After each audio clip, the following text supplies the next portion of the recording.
ओम श्री परमात्मने नमः।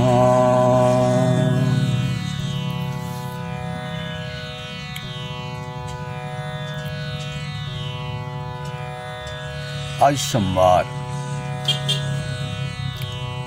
परिक्रमावासी रात को ठहरे हुए थे हंडिया घाट में मां नर्मदा जी के पावन दक्षिण तट रामानंद आश्रम में विश्राम किया था। नित्य नियम के अनुसार संध्या बंदन आदि समापन करके नर्मदा धून उठाते हुए आगे बढ़े। सामने दिख रहे थे रास्ते के बाजू में तीर्थ देवता, उनकी मंदिर जो रिद्धेश्वर नाम से प्रसिद्ध है। मंगल आरती के बाद भक्तजन मंदिर के नाट्यशाला में बैठ के प्रार्थना कर रहे थे, गीत गा रहे थे। परिक्रमावासी मंदिर में पहुंच के शिव भगवान जी का दर्शन किया। जगतवासी जो फूल को पसंद नहीं करते हैं, धतूरा, अकौआ, वही फूलों से श्रृंगार करके पुजारी ने पूजा किया। इतनी सुंदर दिख रहे थे, दर्शन योग्य मूर्ति को दर्शन किया। बाहर निकलते ही पुजारी जी प्रसाद बांट रहे थे। उत्तर तट में विराजमान है सिद्धनाथ जी, दक्षिण तट में विराजमान है रिद्धनाथ जी।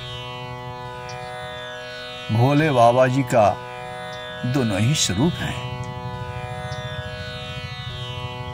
धन के अधिपति थे कुबेर जी। उन्होंने बहुत तप किया। ब्रह्मा जी को प्रसन्न करने के लिए जब तप कर रहे थे, ब्रह्मा जी प्रसन्न हो गए। उनको अलकापुरी दान किया। धन के अधिपति अलकापुरी प्राप्त होते ही बहुत प्रसन्न हो गए। कुबेर जी थे विश्वश्रवा ऋषि के पुत्र थे। विश्वश्रवा ऋषि के दो पत्नियां थी। एक पत्नी से केवल कुबेर जी और दूसरी पत्नी से रावण, कुंभकर्ण और विभीषण तीनों थे। रावण लोभी थे, ब्राह्मण बालक होते हुए भी लोभी थे। उन्होंने जब अपने भैया, उनके पास इतने ऐश्वर्य हैं, तो सहन नहीं होते ही अलकापुरी के ऊपर चढ़ाई किया। चढ़ाई में कुबेर जी को पराजित किया और उनके पास से अलकापुरी को छीन लिया।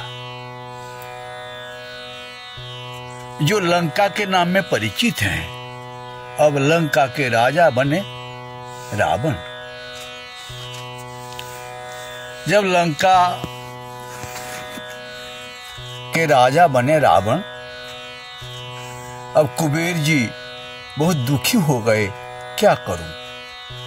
होता ही है, किसके पास से धन छिन जाए, समृद्धि छिन जाए तो कितनी दुख उठाना पड़ता है। उन्होंने पुनराय तपस्या करना शुरू कर दिया। प्रसन्न करना था आपकी बात भोलानाथ का। शिव जी को प्रसन्न करने के लिए जैसे ब्रह्मा जी के लिए तप किया था, उसी प्रकार शिव जी प्रसन्न हो गए, कहते हैं तुम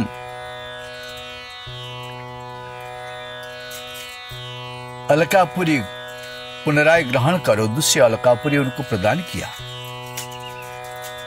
जिस अलकापुरी को इतनी श्रृंगार किया, 9 निधि वहां पर स्थापित कर दिया। 9 निधियों में पद्म, शंख, महापद्म, मकर, कच्छप, नील, कुंद, मुकुंद, खर्व, 9 प्रकार के निधि से जब श्रृंगार कर दिया, इतनी सुंदर रमणीय स्थान, उनके बराबरी में और कोई हो सकता है। अब कुबेर जी आनंद के साथ उसी नगरी का जब महिमा उपभोग करने लगे, एक दिन नारद जी तीर्थाटन करते हुए रावण के पास पहुंच गए। रावण ने बहुत स्वागत किया। स्वागत के बाद आपके लंका से भी अधिक हैं, मैंने देख के आया।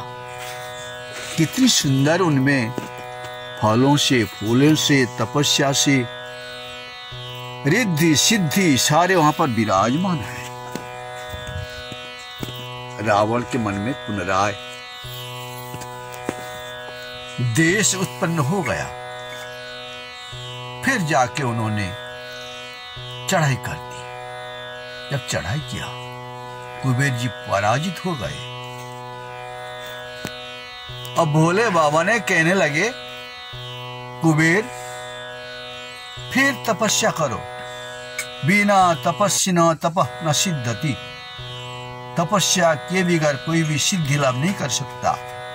जाओ, मां नर्मदा जी के उत्तर तट पर नेमावर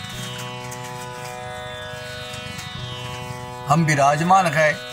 अब तुम जहां पर नाभि कुंड, उसके दक्षिण दिशा के तरफ जाके तपस्या करो और मेरे नाम से शिव जी का स्थापना करो। मैं सिद्धनाथ उत्तर तट पर और दक्षिण तट पर रिद्धनाथ शिव जी की स्थापना करो और तपस्या करो। तपस्या के बल पर तुम पुनराय तुम्हारा मन की जो इच्छा है वही चीज प्राप्त कर लोगे। शंकर जी के प्रति नमस्कार प्रदान करके, उनका परिक्रमा करके कुबेर जी पुनराय तपस्या किया। तपस्या करके अपनी खोए हुए संपत्ति जो था उसको लौटा लिया।